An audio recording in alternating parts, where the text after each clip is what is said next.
Greetings all. Welcome back to another episode of the Coptimizer Podcast. This week, our guest is Sarah Draper, and she's out on the West Coast. I'll let you tell us where she is. I'll let her tell that story.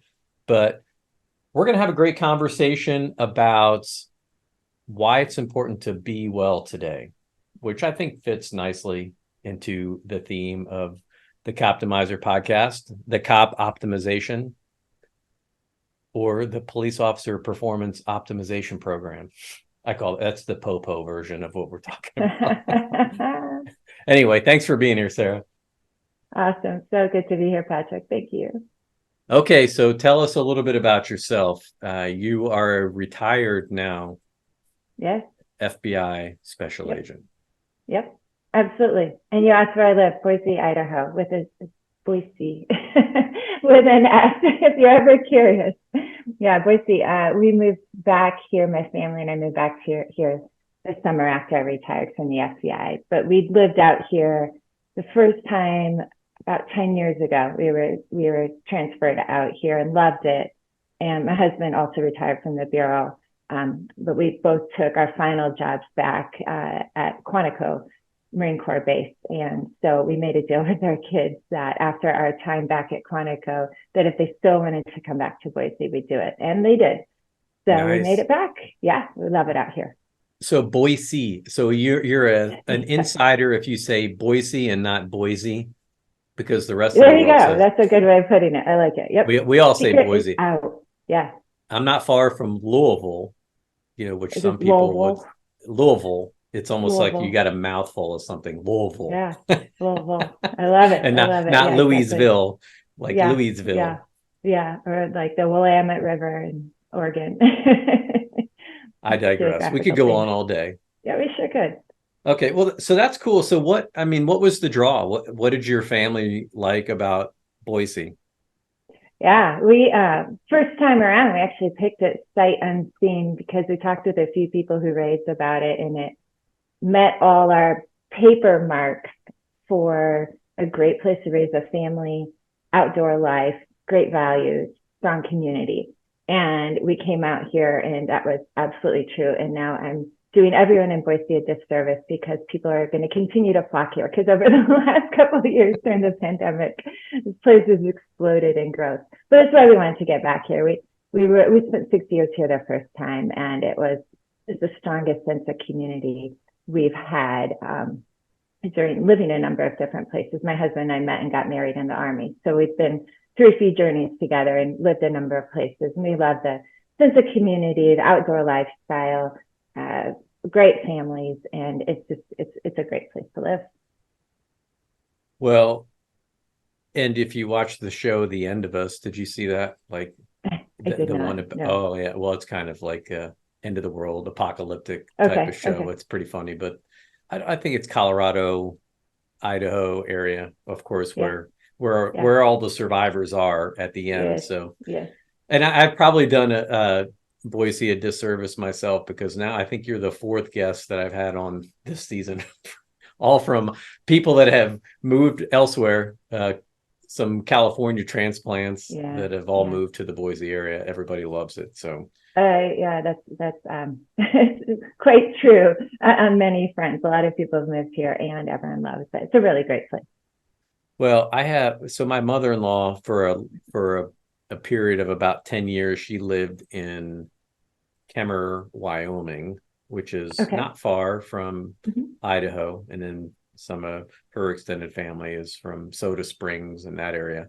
But I try to make it, so I try to make it out there as much as we can. And it's been a few years since we've made it back out, but that area, really anywhere in the Jackson area, just that's kind of my happy place. So yeah, I think it's probably anyone's happy place who's ever been there. It's unbelievable. Love it. Okay, enough of that. So your career, you spent what were you doing in Boise the first time you were there? What was your role with the Bureau? Yeah. For a little while, I ran the JTTF, and then we formed a national security squad for the state. So I well, it was for the southern 3/4 of the state, which I calculated at once. It's huge territory, about 10,000 square miles smaller than the state of Washington is what we covered out of what we call an FBI resident agency. So it's a satellite office out of Salt Lake City. Previously, we had one squad in the southern part of the state and then one up north in the northern, kind of that northern neck, those upper 10 counties. And it's 15-ish.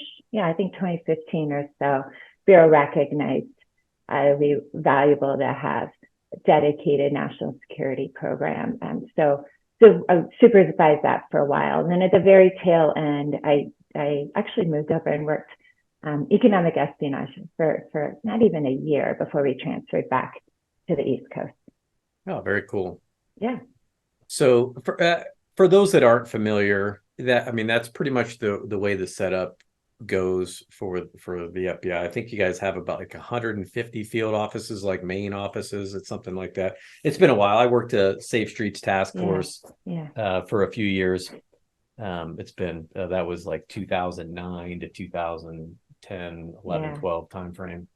Yeah, we just have about 56 field offices, 55 soon, but we've got that many with our resident agencies, the satellite offices. So Salt Lake, for example, Salt Lake City's field office covers all of Utah, Idaho, and Montana. It's a huge territory. So there were, at least when I left, 17 RAs out of that one field office.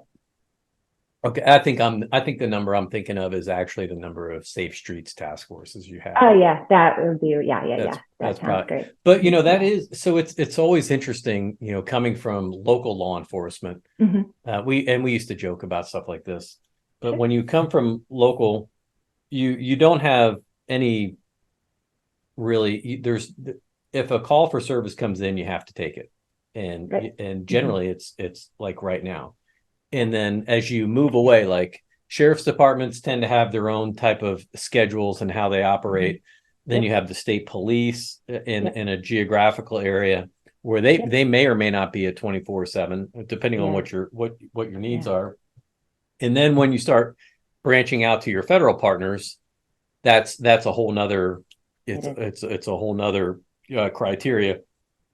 But we always like the idea that when you work with any of your federal partners, sometimes it seems like you have a little bit more say, and you pick and choose what you're going to work and what you're not going to work. Absolutely. No, that's such a great point. And when you talk about POPO, optimization, right? So I think of it as wellness. But what you all do at the local level, like you don't get a choice, right? And that choice is sometimes in the moment, there's a second. For us, generally, right, we're not first responders. So we do have people who serve in that capacity in different places around the world.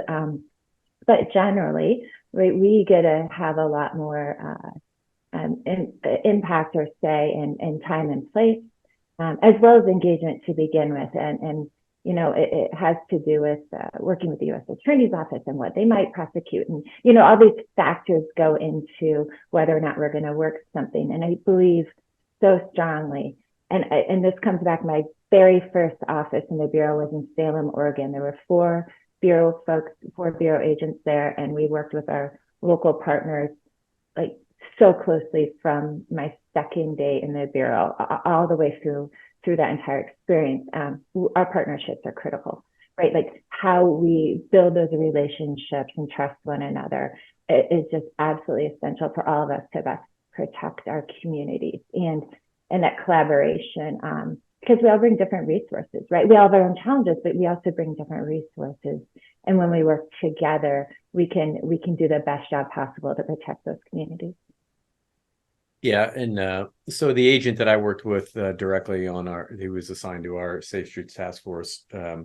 He had a brilliant analogy, and it wasn't his, so I won't give him credit for it because he said he took it from one of his old bosses. But he said the FBI is like a battleship. He was like, it takes a long time to turn.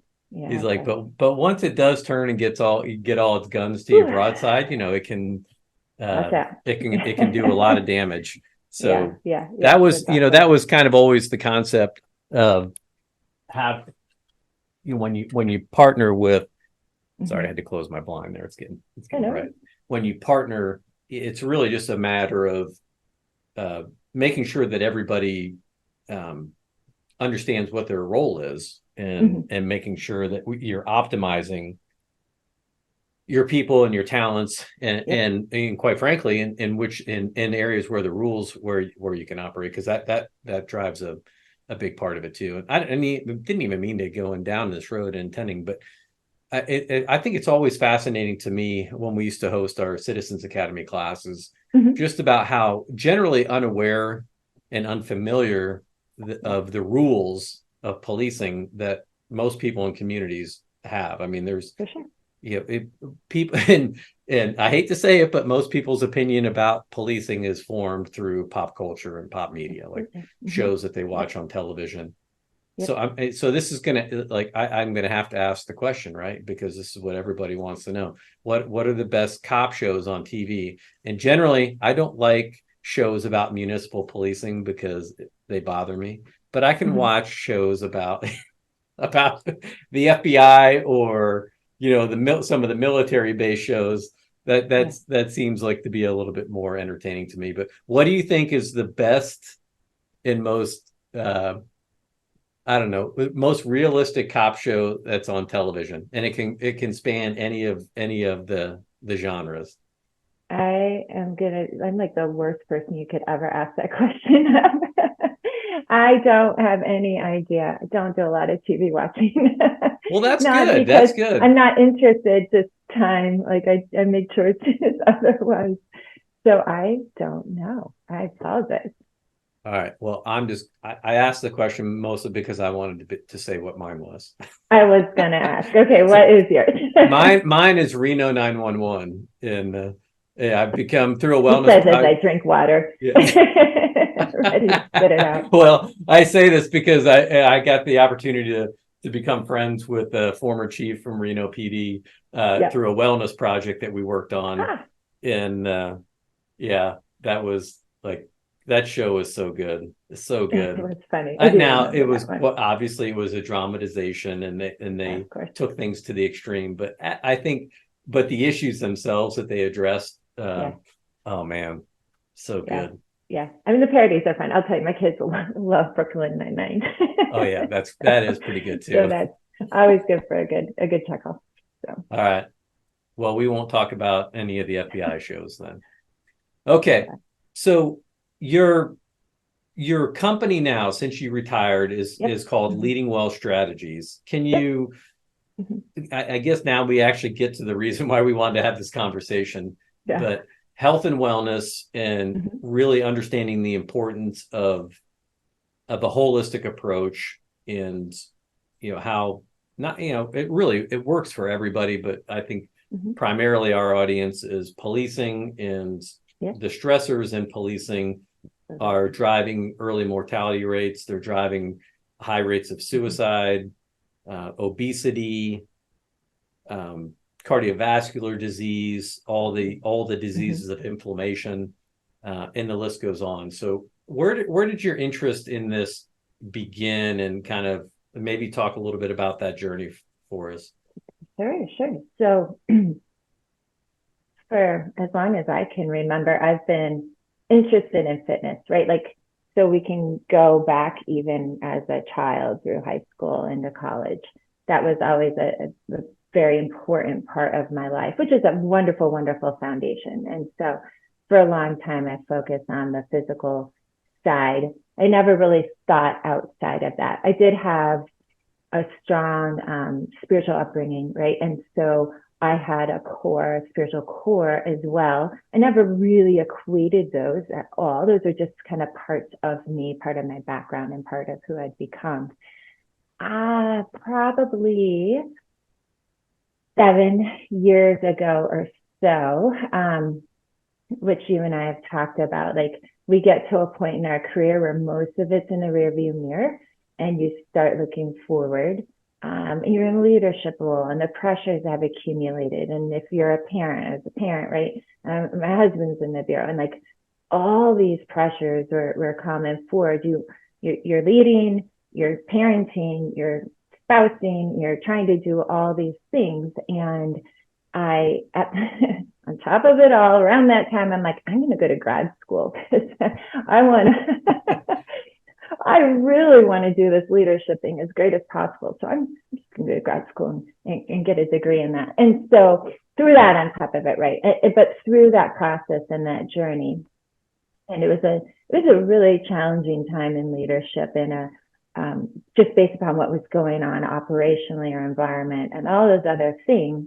I was exposed to a class, and my National Academy students have heard this story. So I was exposed to a class in grad school that gave me the opportunity to climb a small mountain in Washington State, right? Nothing, not a big deal, not Rainier or anything like that. But I'm like, hey, that looks cool. I want to go do that class. I want to do that climb, really. Well, the class was organizational resilience, and it was about hardiness, organizational hardiness.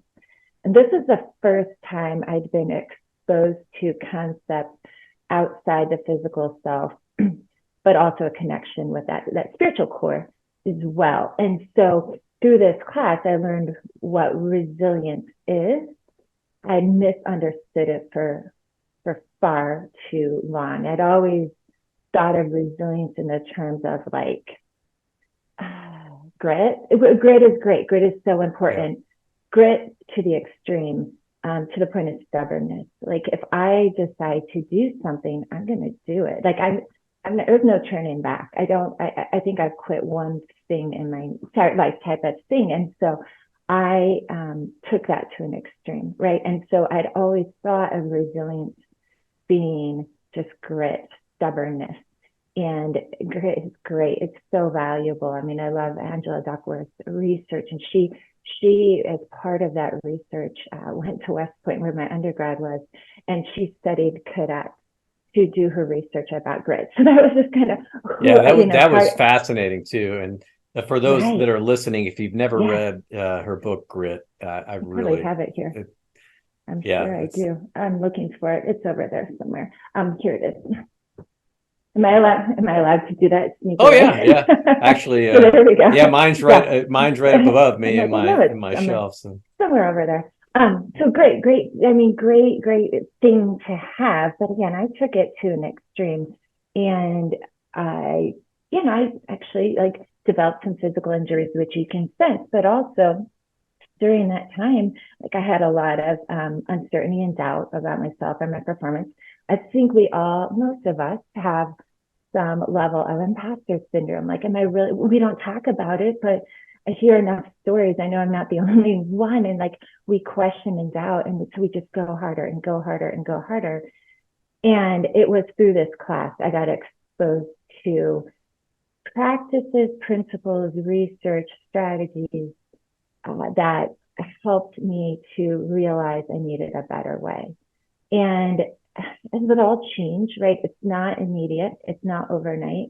Change is tough. Change is incidental. Oftentimes we start doing things and the change happens. But that was the beginning of my exposure to a whole new field of what, I guess I'll classify as wellness. And being able to apply these things in my life started changing me. And so such principles, it could be just a gratitude practice. I'm really big on gratitude. It could be meditation. I wasn't at the time into meditation. I since have become. I found it very frustrating initially. And we can talk about that if you want, because I've got some suggestions for folks who can't overcome that initial hurdle. Just approaching life more holistically. So as I go through this journey, some things happen in my life that others found my reaction or lack of a reaction to them to be surprising, knowing me, but also knowing the circumstances. And others commented about it, and they're like, "Hey, Sarah, you're not like I thought you were. You're not a puddle on the ground right now. What's different?" I hadn't realized I had been changing, but others noticed it. So that caused a lot of reflection and look back. I'm like, man, I think it's all this stuff I've been doing. So with that, this is kind of a summary over a number of years. People started asking me about, like, well, what is it? What are you doing? So I would share some ideas, and I was so fortunate in my last couple of years in the Bureau to be able to get to the National Academy. The FBI's National Academy is our executive law enforcement educational program, a 10-week residential program housed at our training academy in Quantico, Virginia. And we bring in top law enforcement leaders, executives from around the world for this 10-week program where it's a great experience. Part of that is an academic environment. So they're taking undergraduate and graduate courses, University of Virginia accredited. And so I was able to find my way once COVID lifted over to the NA and start instructing. And this just kind of brought it all together for me. So just my love of people, right? I just love people, right? And so to be able to help bring some of the things that have helped me in my life and expose others to kind of some different strategies that they could try on and see what worked for them was just the most fulfilling thing I'd done. So leaving the Bureau, right, we made that deal that our kids that we'd come back to Boise when we retired, or when we could retire. We didn't have to retire, but we could. And so this was leaving the NA was very hard, amazing group of people, amazing mission, loved every day. And so, but, the family is priority. So we made that deal. So we're like, okay, we'll go back to Boise. And that gave me this new opportunity to try to help others inside of broader law enforcement, but also outside of law enforcement to, again, try some strategies. And that's why that word strategies is in my title, plus leading well was already trademarked alone. I've come up with another word. But I love the idea of strategies because there's not one thing to do. And what works for you is probably not necessarily going to work for me. And I would share this with my students, like, I'm going to have you guys try a bunch of stuff. I'm going to build in some accountability because they'll attach a tiny part of a grade, right? So we need to try these things, but not everyone's going to love everything. And very few people would love everything, and not everyone would like the same things. But through that process, I think folks can begin to find things that work for them. That's cool. So a couple of things I want to touch on there. Yeah. And Corey McGuckin has been on the show. Mm-hmm. I know you know Corey. Yeah. One of the other a separate wellness project that I work on.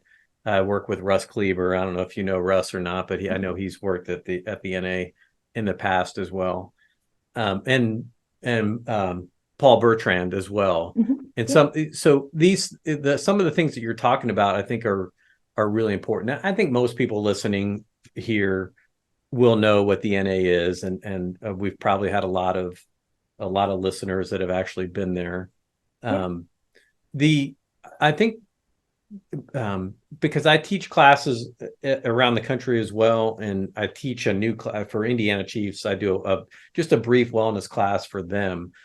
And one of the things for me, very similar to you, early in my career, I got exposed to it just through reading because I love to read. I just came across a book that gave me some nutritional ideas, and I've talked about it ad nauseum in previous episodes, so I don't want to go too far into it, but the zone diet, and it worked very well for me. So this is in the late 90s, mid to late 90s. I have these just like huge transformation. Like it just, I was working out a lot anyway.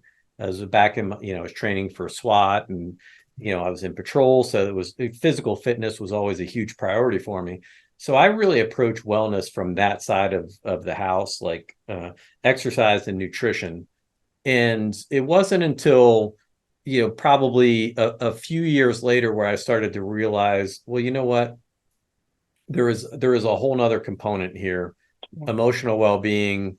It really has significant ties into this. And, and in the end, it's, kind of like one of the things that we all understand it intuitively, but we have this, for whatever reason, we like to deny it. And we like to think that, well, whatever way I choose is going to work for me, and that's the only way. And if it works for me, it'll work for everybody else. And so we tend to kind of push things on others that might not be effective, at least for them.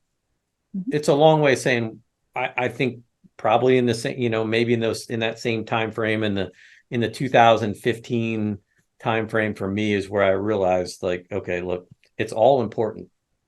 You can't focus on just one area.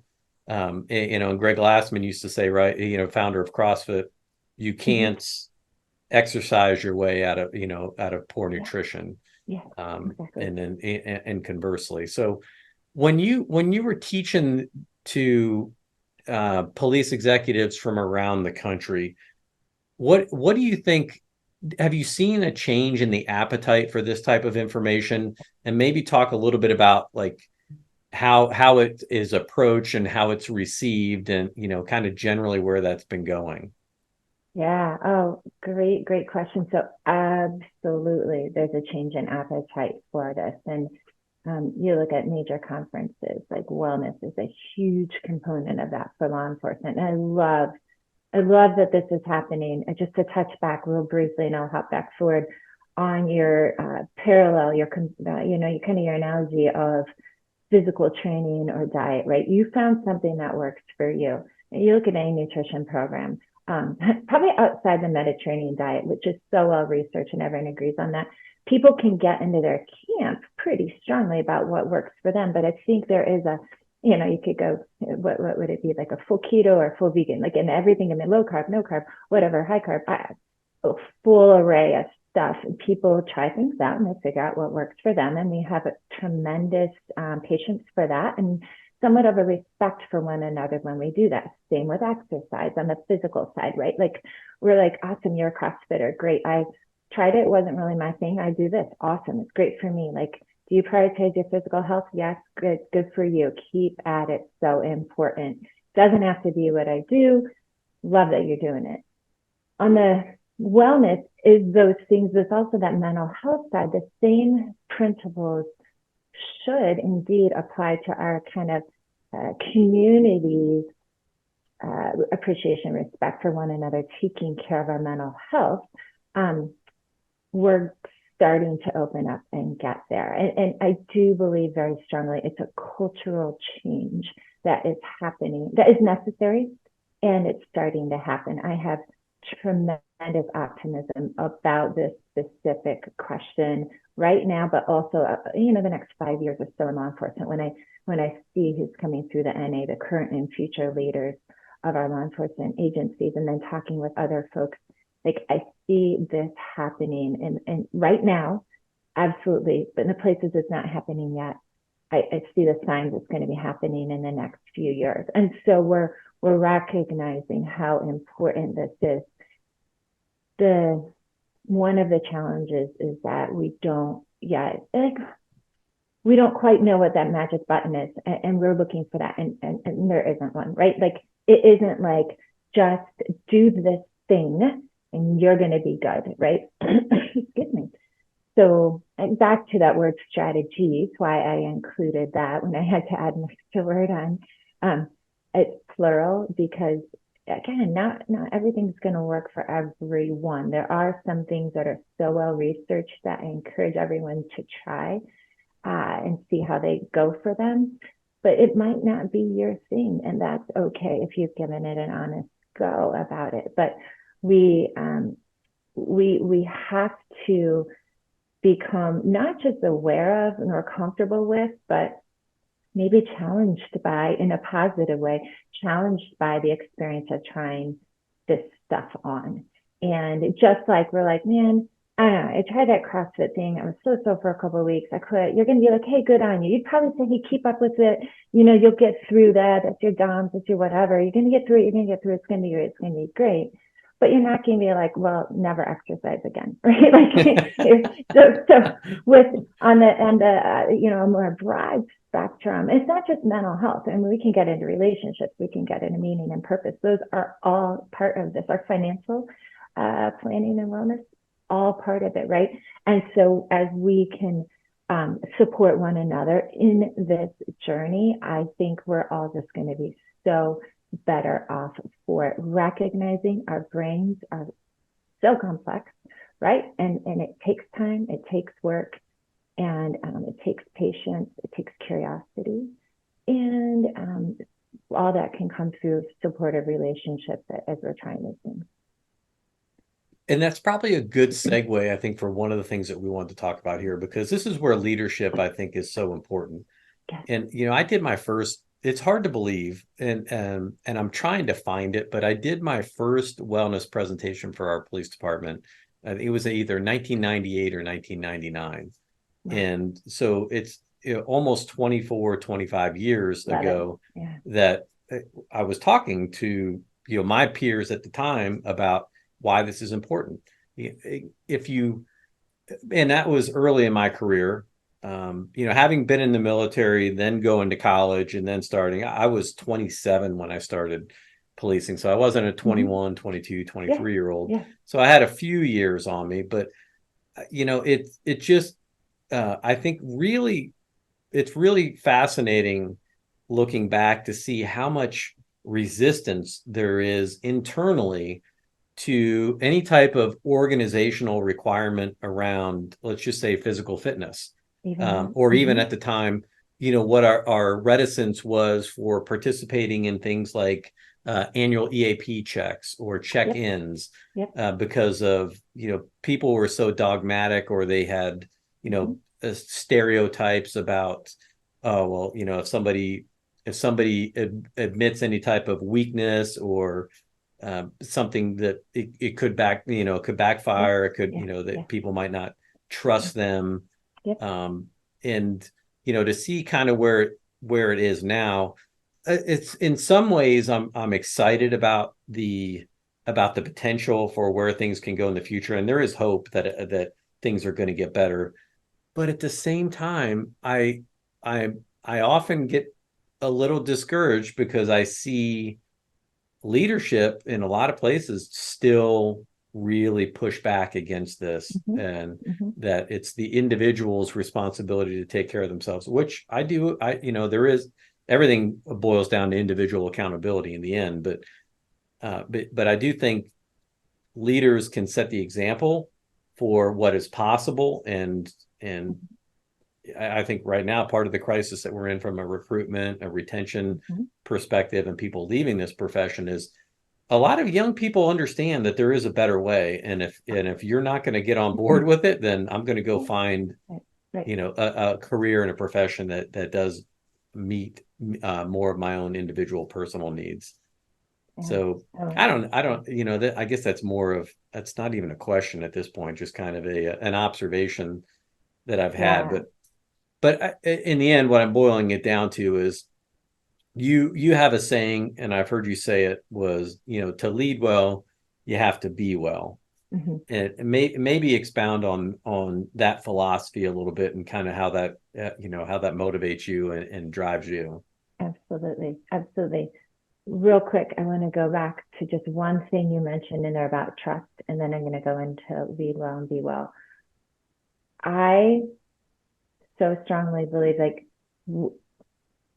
with a cultural shift, right? That is one thing. So feeling like it's okay, we're going to get forward. Like, the leadership has to help us understand it's okay and model and all that. Yes, we're going to get there. So that is one piece to this for change, right? We need that cultural shift for change. The second piece we need, though, is trust. And that trust is in multiple arenas. One is that team trust, that psychological safety, that shared trust, right? You don't have to share it with someone else that you're doing something, but that shared trust that your team, your department has your back, in the sense of it's a culture, right? So that's part of that culture comes into that shared trust, that psychological safety. But that other trust piece is our systems, our processes, our procedures, our regulations, like our policies. Everything has to match what we're saying. Because if we say this is important, we say we're doing this, we say we're going to do this, we're going to institute this thing, but there's any confliction with those policies, it's it risks being just lip service, right? If we say something is valuable, but then someone goes and does that thing we're saying is valuable in a policy, maybe we didn't catch it, maybe we got 14 different policies that have a bit and piece here, and we got it all, but someone's like, oh no, this one policy over here, like that happens. And we see one example of someone who is negatively impacted by doing what we're saying is important, then trust erodes for everyone. And so those two pieces, we have to start to change that culture through example, and you get to that leadership on the example side, but also peers, but through the example, changing that culture and what we say, but also we've got to make sure our systems and policies are matching what we're saying, or we won't have trust for these changes in any organization. Certainly in law enforcement, where we're a little skeptical by nature, right, already. And so that can prevent us from being able to progress forward, even start in some circumstances, but progress forward. So I just encourage everyone, like, look at all your policies, right? You're going to have probably a bunch of different things. If you've not done this before, stovepipes, not necessarily stovepipes, but you're going to have a bunch of different things. They got to match. You're going to have different people with different beliefs, yes, but we've got to make sure that piece is matching, not just clean, but really with the intent of positive change, and then we can start to progress forward. So to be aware of that. Point. So those two pieces, trust is so important. But yeah, onto the leading well. And I include my business title it is well, I include because there's a lot of things that fall under that umbrella of well, right? You can talk about wellness, well-being. We could go into like common descriptions or explanations of those terms. There's a lot that falls under this: longevity and vitality and performance, and all of these things fall under this category, right, of well. In law enforcement, we're still generally using the term wellness. Some are using the term well-being. A lot of corporate world is well-being. Some are going back to wellness. It's kind of a little bit all over the place, and I don't want anyone to ever get wrapped up in that word. So well, what does it mean for you to be well?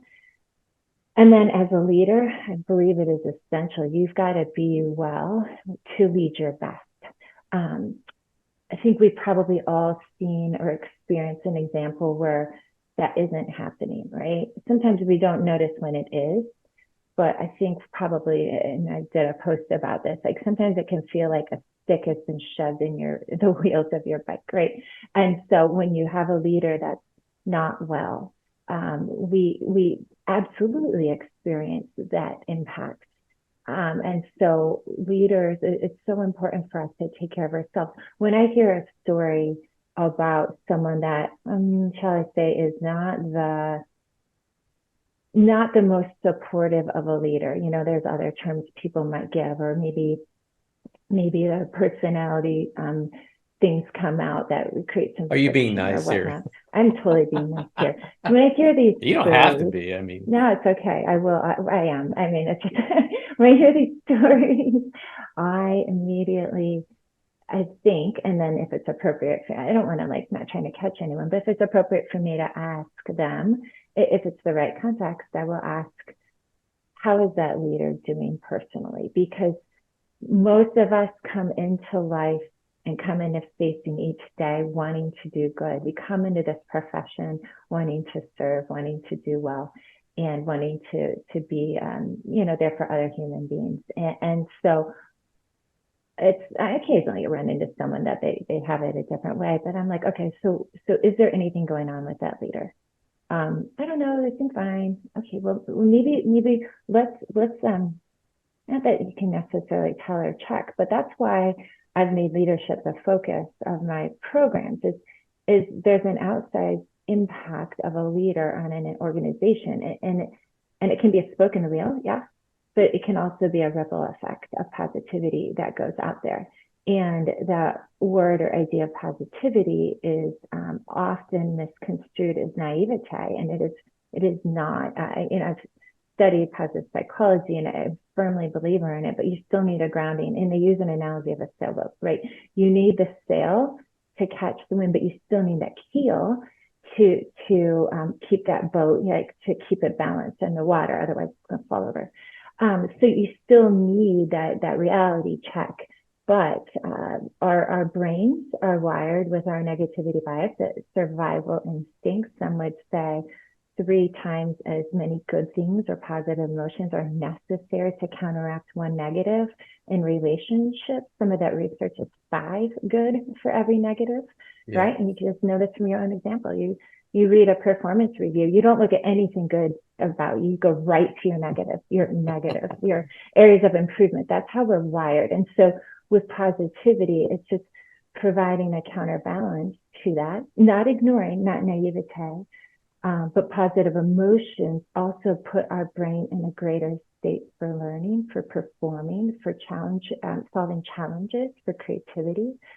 So the more we can build those within ourselves, we can start to create that within our teams. And so I believe that leaders need to be well first. And if they're good and they're well in all aspects and domains, none of us are perfect by far, right? We're all going to have things we're working on, absolutely. But if we're working towards wellness, wholeness, well-being, performance in these different domains, vitality, longevity, we're working towards these things, then that's going to spill out to how we lead, and that others are going to see that example. And so that's why I start with wellness for leaders, before we can get to, what are strategies they can use in their leadership with others. Yeah. A lot I want to comment on there, because when you're in a leadership position, sometimes it's easy to default to just kind of put your head down and just keep grinding, right? Because you're there, you have a job to do, and you got to do it. And it's interesting. And I never really thought about this much until I was, again, towards the end of my tenure. In my last 10 years, I served as chief. So when you come from the street side, where you're working with people, you have close contact with most of your department on a pretty regular basis. But then even when I moved into working narcotics, when I was working the Safe Streets Task Force, now you're in a unit that's isolated really from the rest of the department. So your contact shrinks, and your peer group shrinks. And then when you move, and then from there, moving into the chief's office a few years after that, now your group really shrinks. And so your daily contact with others. So there's there's not a lot of positive affirmations that really ever come to a chief, or to really, I think, really to any leader for that part, because a lot of us, like you said, we're wired to focus on the negative. That's a survival mechanism. It's built into our DNA. We're more worried about threats than anything else, because that's how we survive. But I think the problem is that when that gets out of balance, and where you begin to see everything as a threat. And this is kind of interesting, because my last couple of posts, my journals that I write for LinkedIn, I've kind of talked about these things. One I call it actually is going out today. It's called the negative energy train. It's kind of an analogy that I have about being careful, about how easily that can pull you in.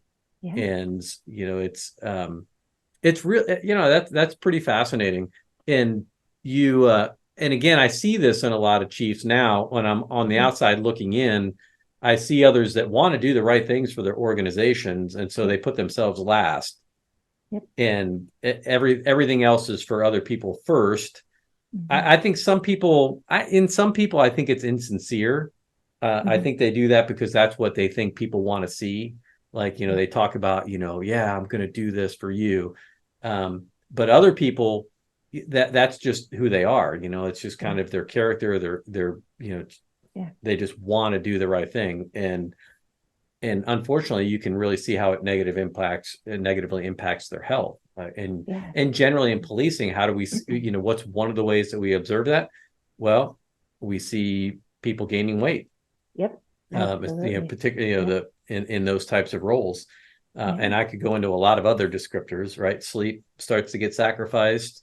And then you get on this, you start heading down the wrong tracks, and everything starts to accumulate. Stress starts to accumulate, and it doesn't lead anywhere good.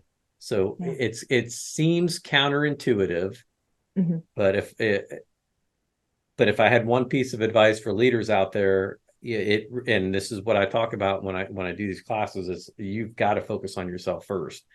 It's the whole when you're on the airplane and the oxygen mask drops, right? What do they tell you? Put your own mask on first. That's it. Because if not, you're going to become part of the problem. And that's exactly what happens.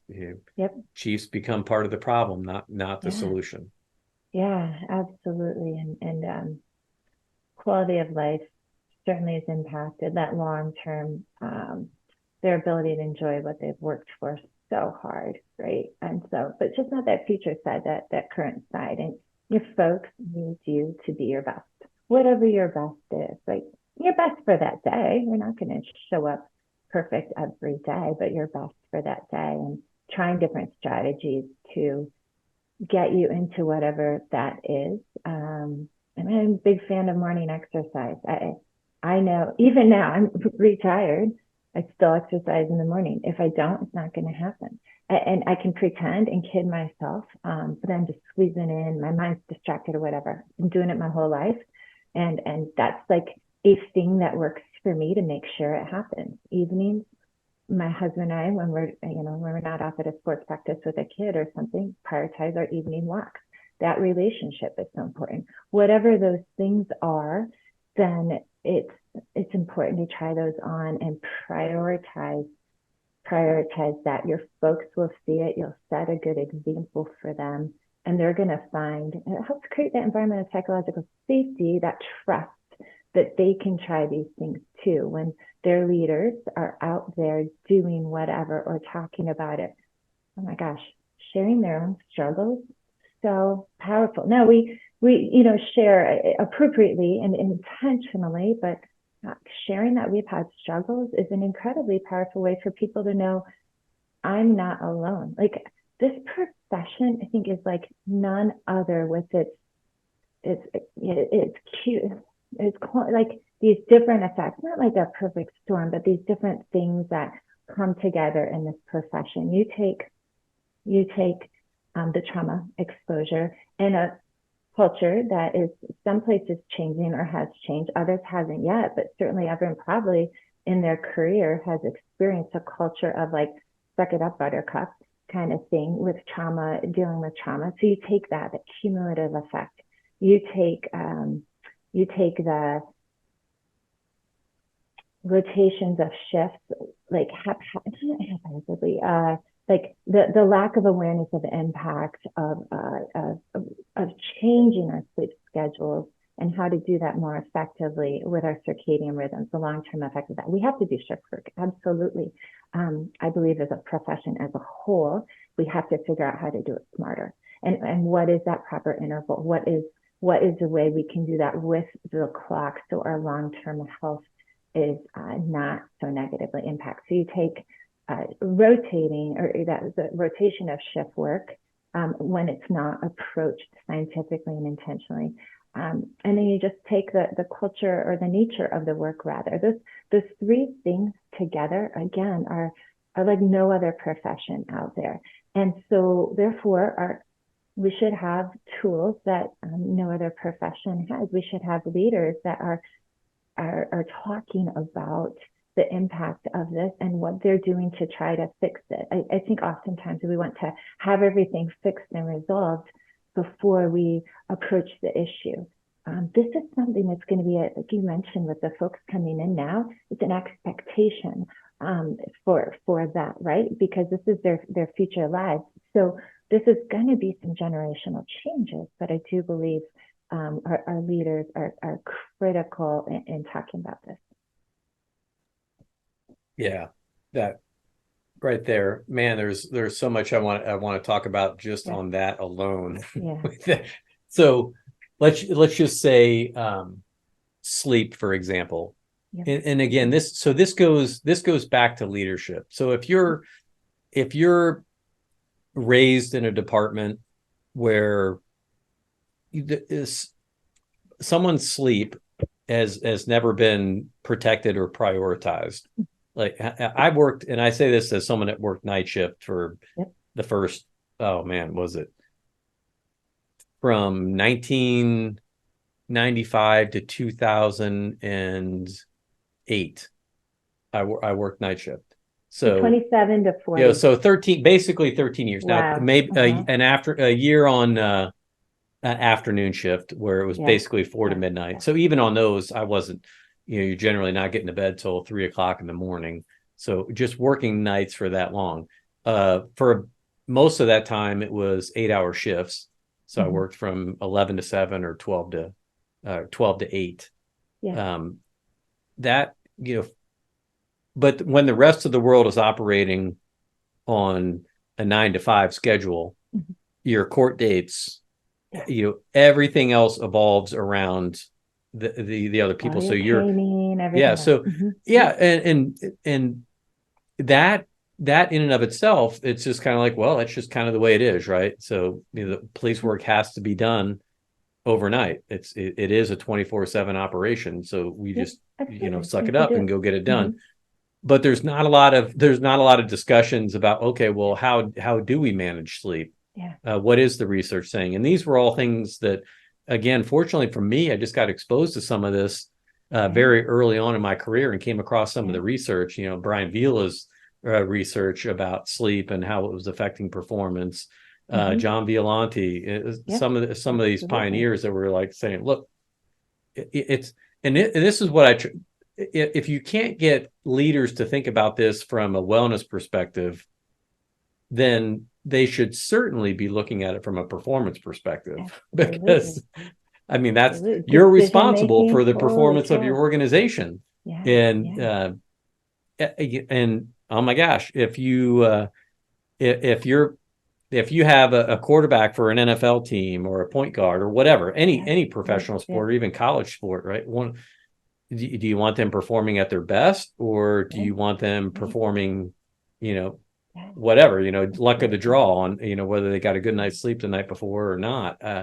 Nobody else really looks at this in these ways. And it's kind of hard for me to just kind of glaze over that because there's so many things that I want to dive into there. So when you have, I mean, maybe just ask this question. I don't know if this is something that you taught in your work at Quantico, but are these things that are being accepted more broadly now from chiefs? I mean, I have my own opinion about it, but I mean, what do you, I mean, when you ask chiefs to raise your hand, hey, how many of you have ever worked night shift? And maybe they raise their hand, and then the follow-up question is how many people have ever been taught how to manipulate their physical environment to optimize their sleep? Right.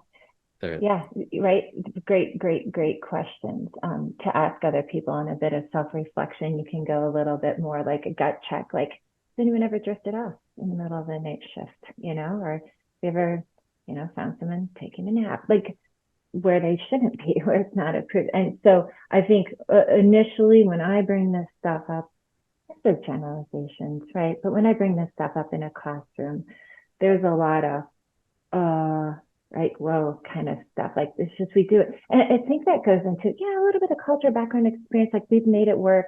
We've gotten through kind of thing.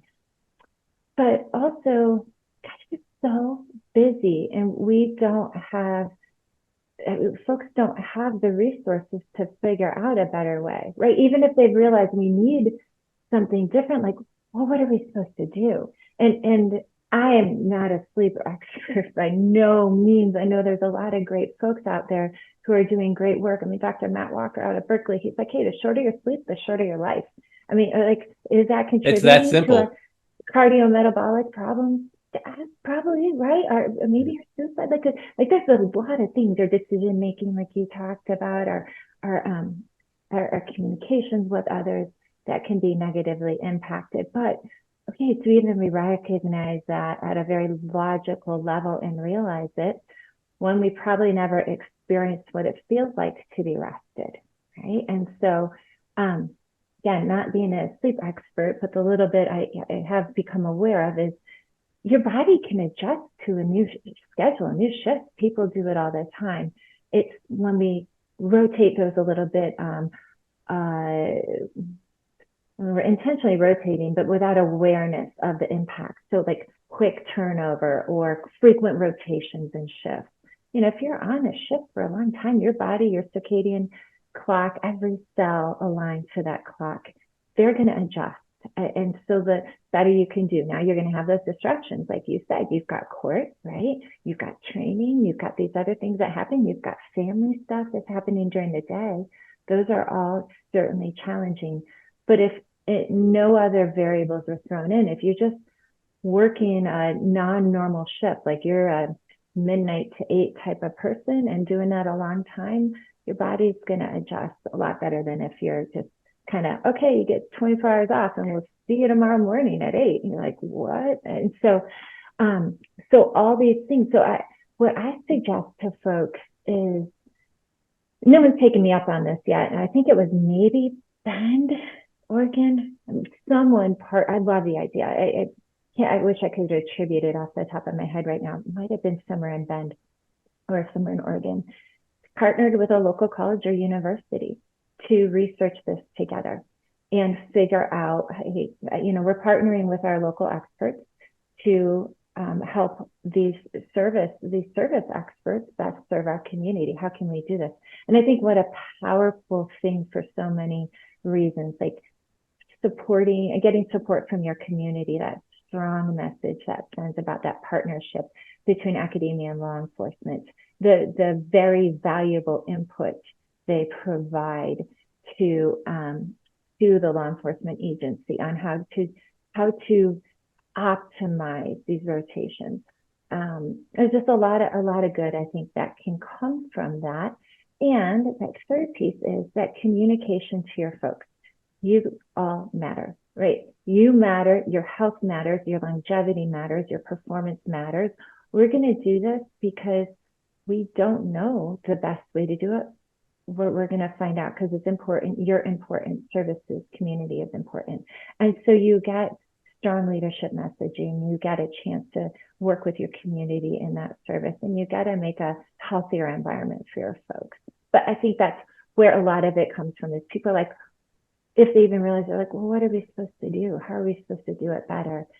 When people begin to experience being well rested, I find this in the classroom, they become all in, right? And so you can talk about yoga nidra or naps or bringing like rooms in for quiet space for folks, or ways to calm kind of the neocortex of their brain, to just let their brain settle a little bit during the day, or a place that a night shift person can rest in the morning before court. Or if someone has worked, they've had a response to something and they worked, a much longer shift, will have overtime or double or whatever, and it's not safe for them to drive home yet, you've got a place for them to rest in the department. I find folks are much more open to that towards the end of the class, once they've experienced what it feels to be well rested. Yeah. So one of the last projects I was involved in before I retired was we built a new public safety center, new police department. Awesome. And it was interesting to me when I was having conversations with architects and with designers as we were building out the space, because in there we had a bunk room built into our new building, a quiet room, just for those reasons, right? Not just in case someone gets snowed in, but because, hey, I've got court at 11, I just got off at 8. I've got 3 hours. Do I stay awake? Do I sleep? What do I do? But even just the idea of having a bunk room in a police department, people are like, what? People are going to go to sleep? It would seem like such a foreign concept. And I'm like, fire departments are built around their sleeping quarters. Like, Absolutely. nobody gets on them for sleeping on the job. Like, matter of fact, it's protected and it's revered. But revered. I love that. Great word. You catch a police officer falling asleep at 3 a.m. in their car. And what do people want to do? They want to fire him. They want to vilify him. And it's like, all right, is this really and then people wonder why, well, maybe that's not a job that I want to do. And if anyone's, and I don't care who you are, if you work nights long enough, you're falling asleep on the job at times. Absolutely. Especially as you get older. Yeah. Right. And I'll tell you, this is where I knew for me, like I loved working nights. I just loved the work.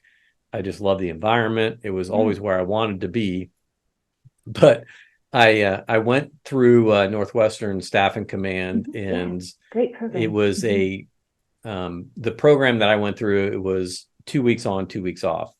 So I didn't go to Evanston. I went to Evanston for another leadership course that they have, but this one was off campus, and that's the way they ran the program. Which was good because I had 3 children at home. I had a what was that at the time? I think a 7-year-old, a 5-year-old, and a 3-month-old, a baby. And my wife works full time too. And I spent 2 weeks in class, and then you'd have 2 weeks back at work. At work, I was working night shift. So for 2 weeks, I'm at work. Or I'm in class during the day, and then 2 weeks I'm back to work. So for the weeks that I'm working, I'm in class, right? You want to be able to help out at night, help with having an infant, and anyone. This is why I always say, like, children teach you a whole nother level of about personal time management and responsibility, and quite frankly, and empathy for others too. For people that have never had children, there's just certain things you're just not going to understand. And no, dogs are not the same thing. I hear that. Oh, I have dogs. Like sometimes I have to let my dog out at night. It just makes me chuckle. But and I love my dogs too. But after a couple months of doing that, and then that lasted for 6 months. But after a couple months, I knew like something in me changed during that process, because when I completed the program, and there was a time, I've told this story before, but I lived 13.1 miles from headquarters to my driveway, and there was a day that I found myself sitting in my car at the end of my driveway with my foot on the brake, and car still in drive, and I had no idea, no recollection how I got there. Like I don't remember the drive home, and it's like, well, that's scary. Like you're like, oh man, that's like something's got to give. And when you're young, you can absorb a lot of that stuff. But like you were talking about earlier, right? And this kind of goes to Bessel van der Kolk's work. I don't know if you've read The Body Keeps Score, of course. But and that should be a required reading for every police leader. But it's not, it's not just the emotional trauma that accumulates. It's that physical stress that you put, everything is adding up, and at some point, it's got you got to cash in, and you just don't want it. You don't want cashing in a negative way. So, all right. So now we've kind of. I don't want to be all doom and gloom here, because we've talked about some of some of these bad things that can come from it, but there is a message of hope here, and there should be some positivity, like you were saying, and some optimism, because knowledge, understanding is that's the biggest part of the battle. Once you understand something, now you can start to engineer your time and your day around, okay, well, you're not going to be able to get everything optimal, but sometimes good enough has to be good enough. And if you can balance your day, and this is where coaching comes in, and this is why I love what you're doing, because there are so many people that need to hear this message, and so many people that need to, I think, kind of acquiesce to maybe their own fears and their own reluctance to engage in some of these programs, and just start doing it, because that's when you'll really start to develop a higher level of understanding. And for leaders, that's huge, because if you experience something for yourself that is having a positive impact, you're more likely to share that with others, and you're more likely then to build this as really into the priorities of how you're running your agencies as well. Yep. So with that in mind, from a coaching perspective, and when you're talking, we share that, the ugly, like, hey, here are the things, here are all the realities of policing, and this work in public safety. Yeah. It's really stressful. Here are all the bad outcomes that we see, but here's what we can do. So what are some of the quick takeaways that you can give people, or maybe some simple strategies that you think that you found that be effective, that are easy for people to adopt? Oh my gosh, absolutely. I think I love that. I love that question, right? So for so many reasons, and that setup was awesome. There's so much we can do, and so much we just got to be aware, number one, and then willing to give things a try to figure out what fits into our life, figure out what works for us, and in that process, I think we begin to refine our priorities. And I think that priorities is critical, but I think that comes down the road once you've experienced these, because you don't know what you're missing sometimes. Like, again, you don't know what being well rested feels like when you've spent 13 years sleep deprived, right? And so once you begin to experience those things, can shift, and you see that, see a shift in yourself. So I think one of the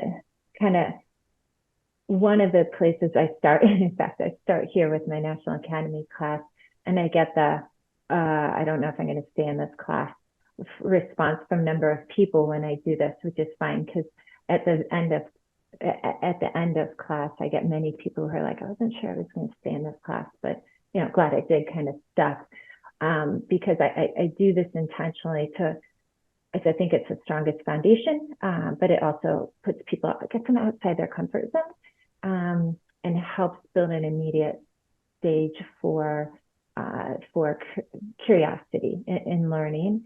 It's a gratitude, and I bring up gratitude because it is of positive psychology research. It's a field of psychology. It's a branch of psychology. It's been around for like 3 decades plus. Dr. Marty Seligman, Dr. Chris Peterson. Marty Seligman's at UPenn. Dr. Chris Peterson has passed away, but he was at the University of Michigan. Like, they were some of the founders for positive psychology. But one of the idea was behind positive psychology is, until then, most of psychology was focused on just getting back to a baseline of okay, right? And they start asking the questions, well, okay, fine, right? But I want to be great. Like, I want to thrive. I want to flourish. I want to live. How do we live the best life, is how Dr. Seligman often puts it. And so this whole field of positive psychology was built kind of out of that inquiry. And one of the very foundational core things with positive psychology is character strength. And so what are the things that make you who you are? So they're energizing for you. They're effortless. They're who you are. So they are unequivocally you, like your things. And so they took a team of, I think, over 50 scientists for 3 years and studied all across the world, studied world religions, studied across time, philosophers, religions, across geography, and they came up with this kind of map of what humans across time, religion, geography have said makes us great as human beings. And they came up with these 24 character strengths. And so in these character strengths, they're like love, honesty, curiosity, or creativity, love of learning, gratitude is one of them. And there's 24. You can find them at the VIA Values in Action website and take a free survey. But of all 24, I think it was like 2015-ish, Scientific American, I believe, studied, like looked at the 24 character strengths and It's found funny. which ones. I don't mean to cut you off there, but it's funny Yeah, because I just did it again last week, oh, I love and it. that was unprompted. I've done it Good. a few times, and it's kind of Yeah, funny because you can go back and kind of see yes, how things yes. change over time. Yeah, absolutely. And so when they studied it, yeah, it's so great to do. And I'm so glad you're familiar with it. And so when they studied it, they found that gratitude of all 24 of these great things. So effortless, engaging, who you are at your best things. Gratitude was the one with the strongest correlation to happiness or subjective well-being. And so when you look at the science of gratitude, we look at the orientation of gratitude beyond, I love November, right? Thanksgiving, we give our thanks. Awesome. You know, if you're a religious person, maybe you say a grace before a meal, or you have your prayers during your day. Like we're expressing some thanks. But an act of gratitude, or in addition to that, and gratitude is an orientation. And so what I would have the students do is something that the positive psychology researchers has come up with is a 3 blessings or 3 good things activity for 2 weeks. So every day for 2 weeks and the only reason they would do it is because they tied it to a grade, right? And so it was one of these, try it on, see how it goes. And every day for 2 weeks, they look for 3 good things that have happened during that day, and they journal about it for themselves that night. And it helps in so many reasons. One thing with sleep, it helps with sleep because your mind, if you do it right before bed, your mind is now attached to those positive things versus rumination about something of the past or worry about something in the future. But over time, what most of them experienced was, and what I've experienced when I've done it, is you begin to change your kind of awareness shifts on what is really going on out there. So as humans, yes, our brains, we're driven to find those threats, those problems. Certainly in this profession, that is the necessity and the expectation, but it can overpower us. And so when we're looking for those good things out there, for many, it's a lot of work to find the good things initially. Over time, our brain starts to rewire a little bit, and we start to notice them more automatically. And it can become an orientation for us to notice those things. And so many students, their experiences, they're looking for something huge every day. And that first week, it's kind of frustrating because it's a little bit of Groundhog Day at the academy there. And that huge on day 1, when it happens day 4, you're like, I need something new. I need something big. So often people find their way towards small, and we begin to see that those small everyday things, maybe someone's kind to us, maybe a car lets us in traffic, maybe someone holds a door for us, simple things we might otherwise bypass, we begin to notice with a sense of appreciation for other humans, for how things have aligned in our favor. And our minds begin to realize that we have what we need generally, right? It's almost like a just-in-time type of thing. Like all of a sudden we're like, you know what? I thought I needed this, but then this thing appeared and I realized I can use it just the same. I don't need the whatever. So materials and things like that can decrease, but we also kind of begin to see how things come together in a positive way. So I would start with gratitude. I will pause there for your thoughts. No, I love it, and I'll show you something here in a second. But the so one of the concept that I just wrote about in my article that should have posted while we're on this call, really, there's science behind that too, where you can actually change the structure of your brain. I mean, where you can increase the gray matter, and strengthen the prefrontal cortex, because that's where you're shifting, from the amygdala to the prefrontal cortex, and that's why brain science, I think, is so important for people to even, you don't have to study it and geek out on the science. I think just recognizing, like, okay, the data is there to suggest it. So and I've talked about this a few times, but I'm not going to show the pile that's right next. So people see this little chair right here. That's my meditation chair, and it's been in my office for, going on, I think 6, 7 years now, but I have a stack full of journals down here. And this is, and I've talked about this previously, but I just want to reinforce this, why I love that you're talking about this. You can grab any old notebook, and this is my morning gratitude journal. I love it. And so what you're talking about there, and just putting the dates down, you can't really see it, but I mean, no, really, you know what? Look, I got mine right here. I love it. It's so I just point that out. Like, it is like doing that at first, it was kind of hard, right? Like, you're like, well, this is kind of weird. And this was a recommendation that I had read about it. I read Flourish years ago, and work of Csikszentmihalyi and all those around positive psychology and flow, which I thought, it's great stuff.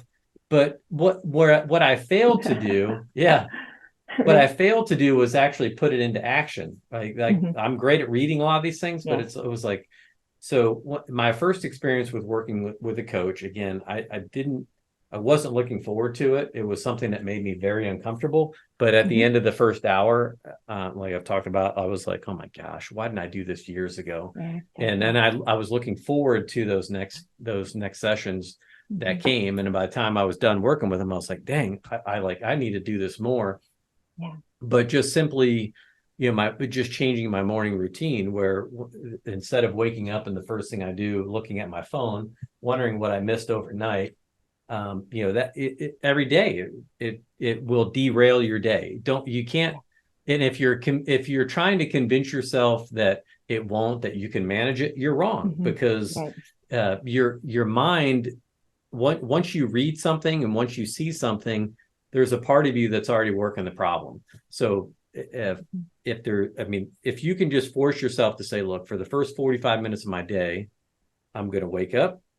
I'm not a morning exerciser. I've tried for years. My wife and I owned a CrossFit affiliate for years, and I used to have to coach the morning shift, but I'm more of a mid-afternoon. Perfect. That's the best time for me to work out. But in the morning, if I wake up, not look at the phone, but just do about 10 minutes of stretching, and then do 10 to 15 minutes of meditation.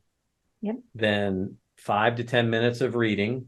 And I've talked about this with Steve Sweeting and a few others about the Stoicism. Like, I just chose to read Stoicism in the morning. So I worked, started with Seneca and Marcus Aurelius, just reading 5 or 10 minutes of that a day. And then at the conclusion of that, writing down 5 things that I was thankful for, just start my gratitude journal. And that was hard. Like, it was like, well, gosh, what do I do? And the advice that I got from a coach was just start with anything that's easy. And don't worry about it. Don't make it complicated. It doesn't have to be some kind of profound thing. It can literally be like, hey, I'm thankful I woke up today. I'm thankful that I've got a chair to sit in. I'm thankful that I have 10 minutes to do this. And then you can, then you just eventually you'll start to find where it gets easier and easier. And then it was kind of fun, because after like a couple months of doing this, going back and looking at it and seeing kind of where my changes had come so I love it. So gratitude, practice gratitude. And here's actually a thought that I'd had. It would be difficult, I think, to convince people to try to do this, but and this kind of goes into what I was talking about with my latest journal, because the concept that he talked about is rugged flexibility, which is it's kind of a cool it's kind of a cool concept, but really you're practicing some of these things where you can learn where you don't want to be rigid in everything that you do. You have to learn to kind of take things as they come, because policing in particular, the book wasn't about policing, but there's so many lessons there that are so profound for police officers, police leaders. It's hard to kind of like, once you read it, you're like, oh man, that just makes perfect sense. With that, you having with the concept of rugged flexibility, and then how you would apply this to your day when you see, and again, it's another a phrase that I have. I call it the doom loop, right? When you get people, when they it works in conjunction with this negative energy train, like where that energy starts to pull you in, and then once it gets pulled in, it's sometimes you get, it's easy to get into these mental loops where all you are is looking at threats and negativity. Yep. When that's only a small part of what's around you. And Yep. so when you're looking for anchors for things that can bring you back, Yep. then this can become really important. So it might even be, and I know we teach mindfulness, people call it tactical mindfulness. There's other things like, hey, I just cleared a call. I was sitting in my squad car, you go through 4 rounds of cyclic breathing, box breathing, or some version of that. Yep. But I think it might even just be as simple as sitting down before you even think about what you're going to do next, to have a moment of gratitude where you say, all right, I made it through that call. Find something positive that happened and reset your framework. Because if you leave one call negative, you're bringing that with you. And when you go on to the next one, and one thing we know for sure in policing is that the next call you go on isn't Betty Brown waiting there with chocolate milk and cookies for you to just ask you how your day's going. You don't get those moments. And so that's where the cumulative stress starts to build. And that's what gets people in trouble in a lot of different ways. It negatively impacts performance, behavior, and ultimately health. And that's what we're trying to prevent. I love it. I love that idea of just finishing a call, right, with a moment to think about something. And I don't know, I immediately start going to, okay, how could we build this into systems or practices? Not necessarily like formally, but informally. How could you do that with one another? Maybe I don't know. Everyone have to know their own breathing cycles and all that, but getting others to talk about this normalizes it, and it makes it okay, right? But it also, people get to begin to see that benefit of doing it. So finding a way to talk about this at some intervals would be good too, and encouraging that practice. I think it's awesome. Yeah, Kat, you ever read Nudge, Sung Sin's book? It's a great book because it's really kind of like, how do you engineer things into routines and structure things around like that will push people in a certain direction and maybe get us to work against our for us rather than against ourselves. That would so there's for anyone that's into the technology side of things, maybe that is something as simple as putting a prompt in an RMS and a CAD system that when you clear a call, you get a little pop-up message that says, and I think there are people that are actually doing stuff like this right now, but I love it. Great. Awesome. I love it. Just a little separate reminder, right? Yeah. We operate on neural pathways, and we've got our routines built upon routine. And so finding reminders and things like that to help break those or build new ones or try on new ones is so valuable. All right. Well, I've been rambling a lot here, and I know we're already, I think, at like an hour and 15 minutes. Oh my gosh. Yeah. I know we could go a lot longer, but what's a question that I haven't asked you today that I should have asked, or what's something that you want to talk about? Yeah. I mean, you mentioned meditation. I love your chair. I love that that your chair is enough, right? You don't need a new meditation chair, right? That was one of your gratitude points. I'm big into the idea of meditation, 10 minutes a day, 10, 12, well researched that there can be great benefits.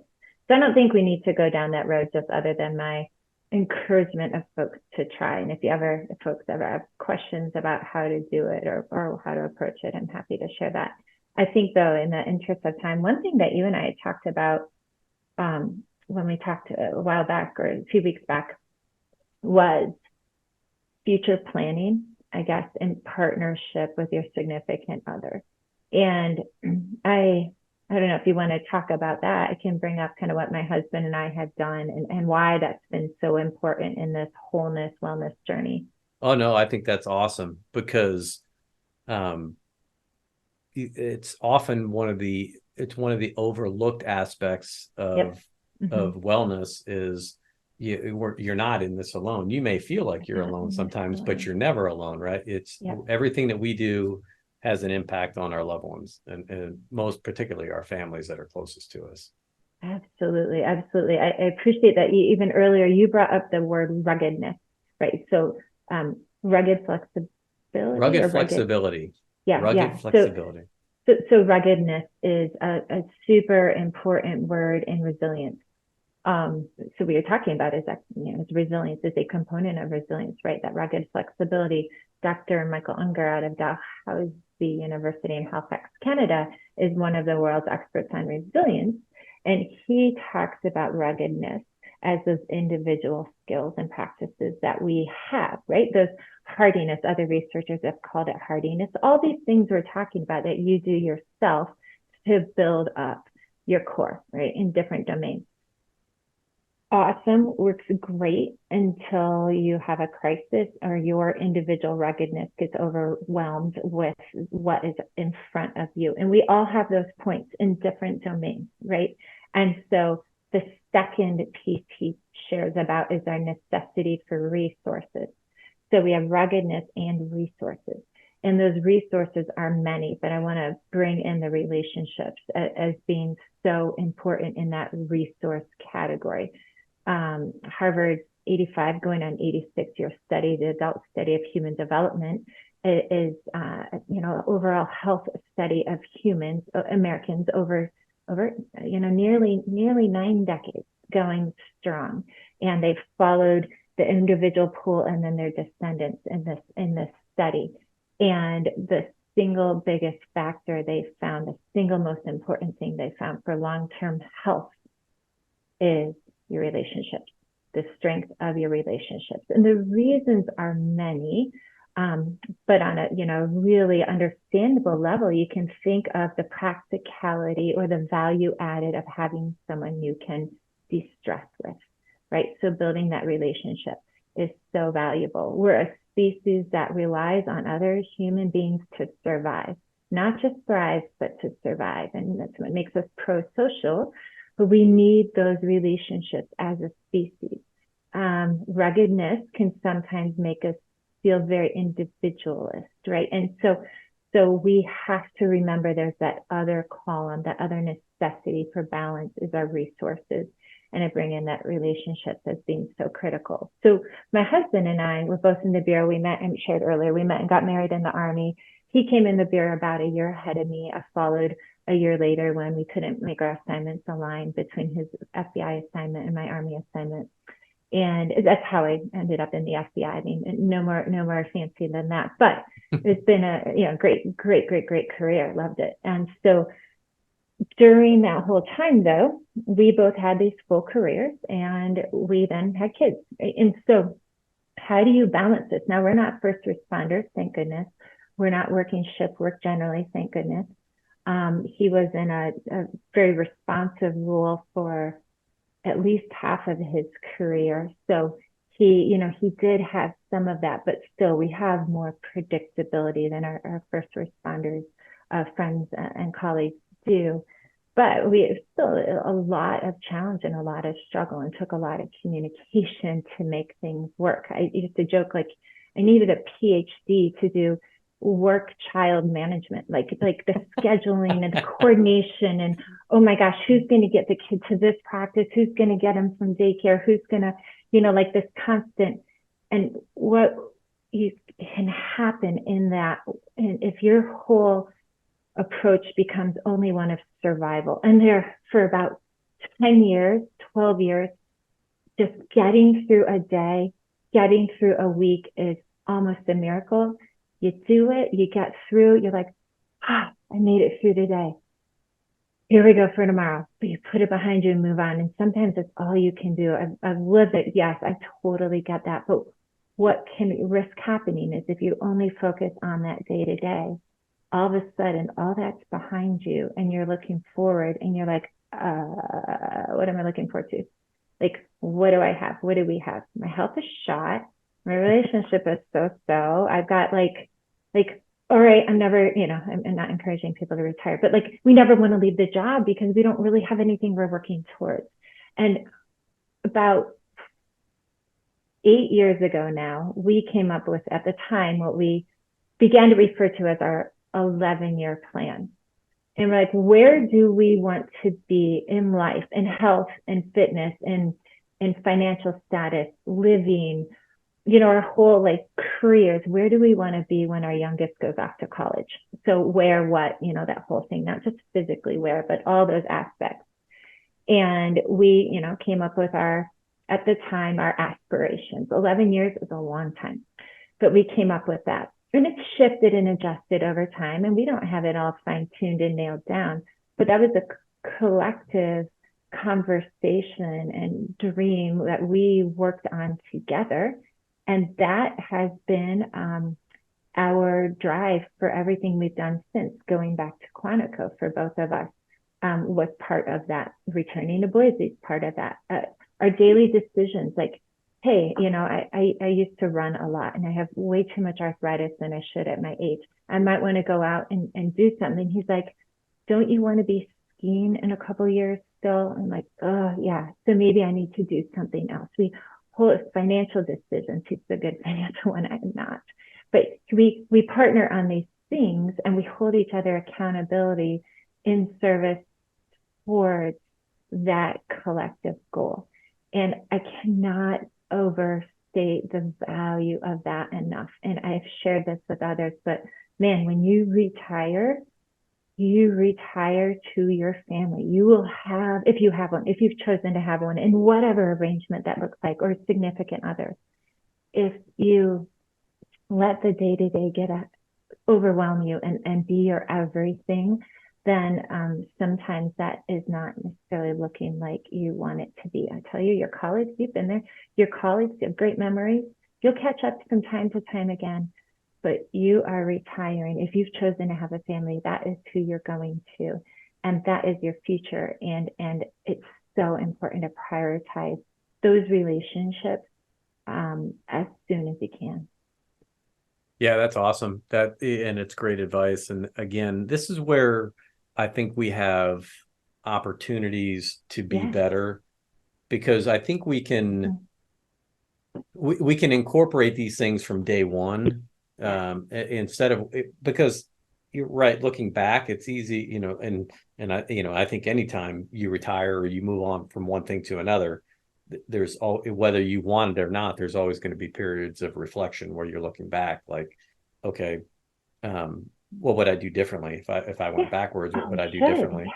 Right. And that's of course that's where the lessons are. Where sometimes my dad had a saying, right? Youth is wasted on the young.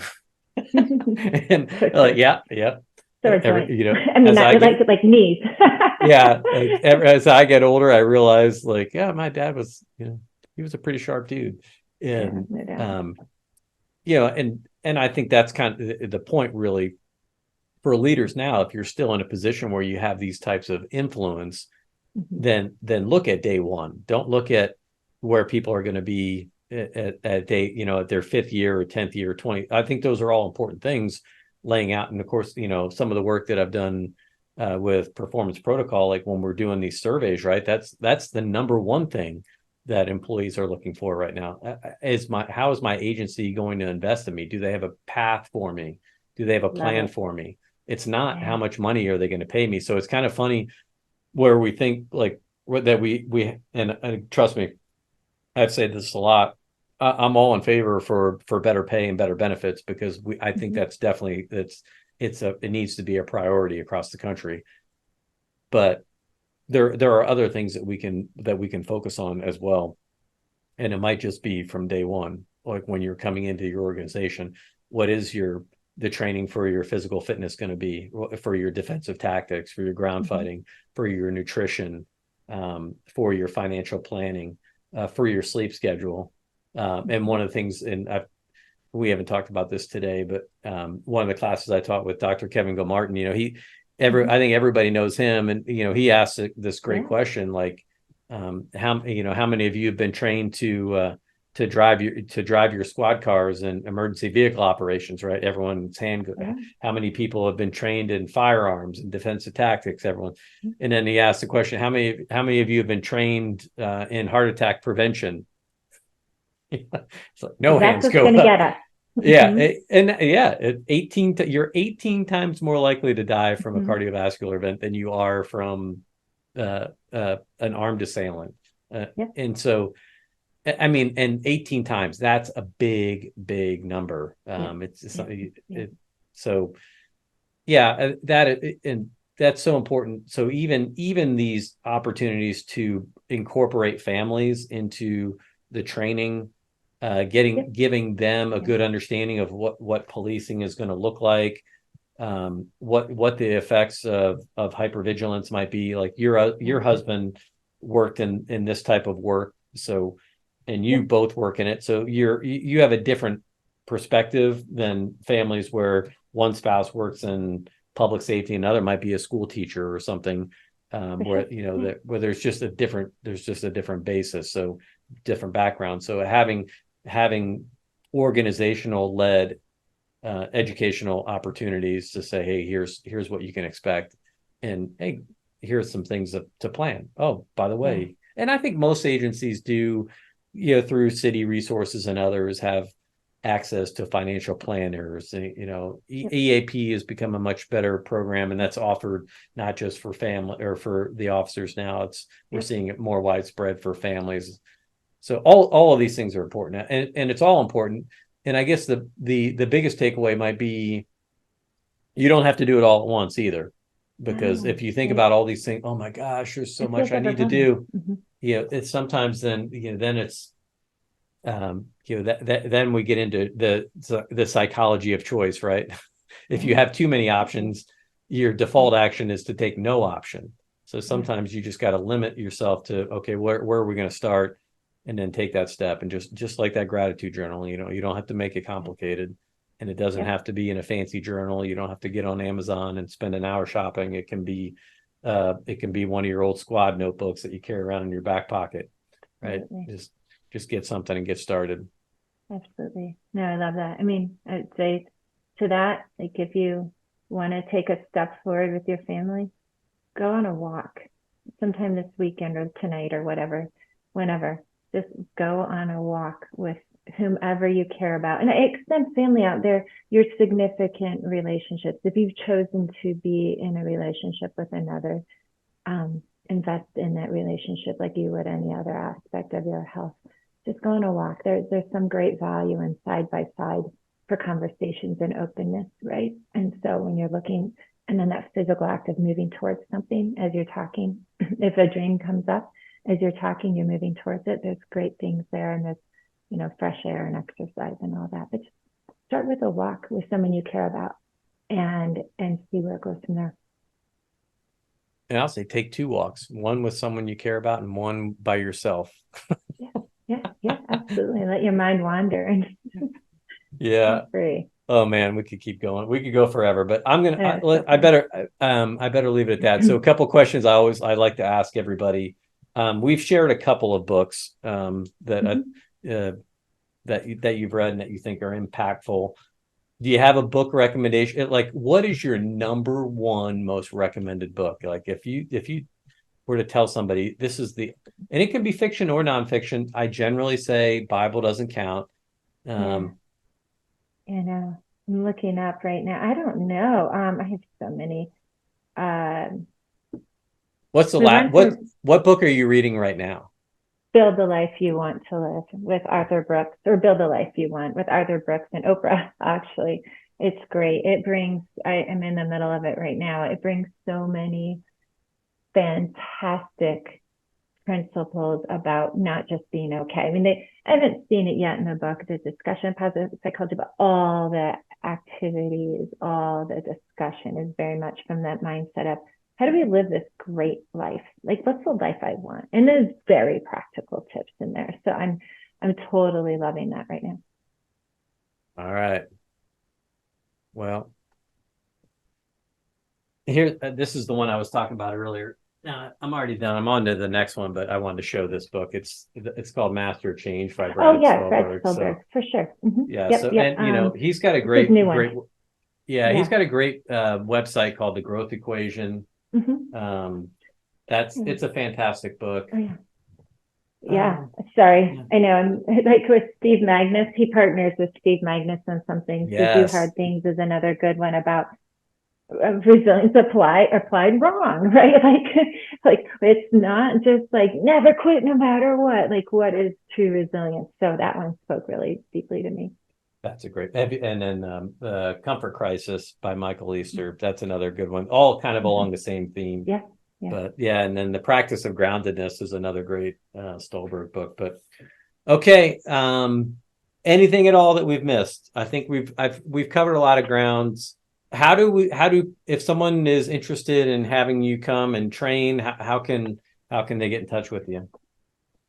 Yeah, and I have, crazy enough, just now I got some awful feedback. So anything else, or how do you find me? Is that what you asked? Sorry, it might have been my moving around that was causing No, that. I don't.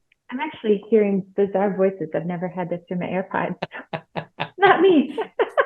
But if it is, I would be totally open about it. Those are just the voices in your head. Come on. Yeah, exactly. Listen to them.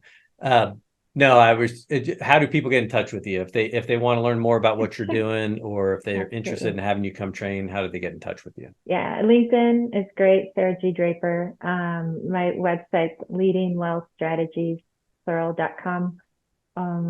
Yeah, and certainly through Performance Protocol. Yeah, those are the best ways to reach me. Awesome. Okay. Well, thank you very much for spending your valuable time with us today. We'll probably have to have another episode sometime, and just probably write down like the last 30 books we've read and see if they're all the same, because it sounds like we're reading the same things. You missed it earlier. I brought up my gratitude journal when you were copying yours. And that one looks nicer than mine. That one actually. No, mine's just fake. I don't know. It was free somewhere. Like you said, it's fake. I don't even know what vinyl cover. I don't know. Well, it looked good. It looks and good. You don't have to give away the secrets, but I give away all my secrets. Awesome. Well, everybody, thanks for listening. Until the next episode of the Coptimizer Podcast, I'll be 1042. Thank you, Patrick, for what you do. Thank you. Have a great day. Bye.